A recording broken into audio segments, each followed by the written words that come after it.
আমার নাম হুজাইফা আহমেদ। আমি প্রথম শ্রেণীতে পড়ি। আমার মাদ্রাসার নাম দারুল হাদিস আহমেদিয়া সালাফিয়া আলিম মাদ্রাসা। এটি সাতক্ষীরা মেডিকেল কলেজের উত্তর পাশে অবস্থিত। এটি 1993 সালে প্রতিষ্ঠিত হয়। আমাদের মাদ্রাসার প্রতিষ্ঠাতা প্রফেসর ডক্টর আসাদুল্লাহ গালি, আমির বাংলাদেশ আল হাদিস আন্দোলন। আপনাদের সামনে একটা সূরা বলবো, সূরা হুমাযা আর আখিরাতের পরিচয়। আউযু বিল্লাহি মিনাশ শাইতানির রাজীম। বিসমিল্লাহির রাহমানির রহিম। ওয়াইলুল লিকুল্লি হুমাযাতিল লুমাযা আল্লাযী জামআ মালাহু ওয়া আদ্দাদা ইয়াহসাবু আন্না মালাহু আখলাদা কাল্লা লায়ুনবাযান্না ফিল হুতামা ওয়া মা আদরাকা মাল হুতামা নারুল্লাহিল মুকাদ্দাহ আল্লাতী তাত্তারি'উ আলাল আফইদা ইন্নাহা আলাইহিম মুসাদা ফি আমাদিন মুমাদ্দাদা। অর্থ: আমি অভিশপ্ত শয়তান হতে আল্লাহর আশ্রয় প্রার্থনা করছি।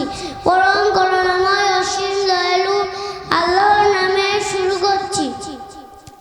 দুর্ভোগ প্রত্যেকের, যে পশ্চাৎ সম্মুখে লোকের নিন্দা করে, যে অর্থ জমায় বারবার গণনা করে, সে ধারণা করে যে তাহার অর্থ তাকে অমর করে রাখিবে। কখনোই না, সে অবশ্যই নিক্ষিপ্ত হইবে হুতামায়। তুমি কি জানো হুতামা কি? ইহা আল্লাহর প্রজ্বলিত হুতাশন, যাহা হৃদয়কে গ্রাস করিবে। নিশ্চয় ইহা উহাদেরকে পরিবেষ্টন করিয়া রাখিবে দীর্ঘায়িত স্তম্ভ সমূহে। আখিরাতের পরিচয়। আমরা সবাই একদিন মৃত্যুবরণ করব। মৃত্যুর পরে জীবন না আখিরাত। যে ব্যক্তি দুনিয়াতে ভালো কাজ করবে, আল্লাহ আখিরাতে তাকে জান্নাতে প্রবেশ করাবেন, আর যে খারাপ কাজ করবে সে জাহান্নামে যাবে। মৃত্যুর পর কবরে দুইজন ফেরেশতা মানুষকে 4টে প্রশ্ন করবে। মুমিন বান্দাকে জিজ্ঞাসা করা হবে, 1 নম্বর প্রশ্ন, তোমার রব কে? সে বলবে আল্লাহ। 2 নম্বর প্রশ্ন, তোমার দিন ধর্ম কি? সে বলবে ইসলাম। 3 নম্বর প্রশ্ন, তোমাদের কাছে যাকে প্রেরণ করা হয়েছিল তিনি কে? সে বলবে আল্লাহর রাসূল মুহাম্মদ সাল্লাল্লাহু আলাইহি ওয়াসাল্লাম। 4 নম্বর প্রশ্ন, এই সকল বিষয় তুমি কিভাবে জানলে?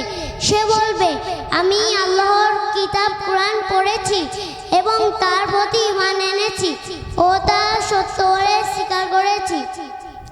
সুবহানাকা আল্লাহুম্মা ওয়া বিহামদিকা আশহাদু আল্লা ইলাহা ইল্লা আনতা আস্তাগফিরুকা ওয়া আতুবু ইলাইকা। অর্থ: মহাপবিত্র তুমি হে আল্লাহ, তোমার প্রশংসার সাথে আমি সাক্ষ্য দিচ্ছি যে তুমি ব্যতীত কোনো উপাস্য নেই। আমি তোমার নিকটে ক্ষমা প্রার্থনা করছি এবং তোমার দিকে ফিরে যাচ্ছি বা তওবা করছি। আল্লাহ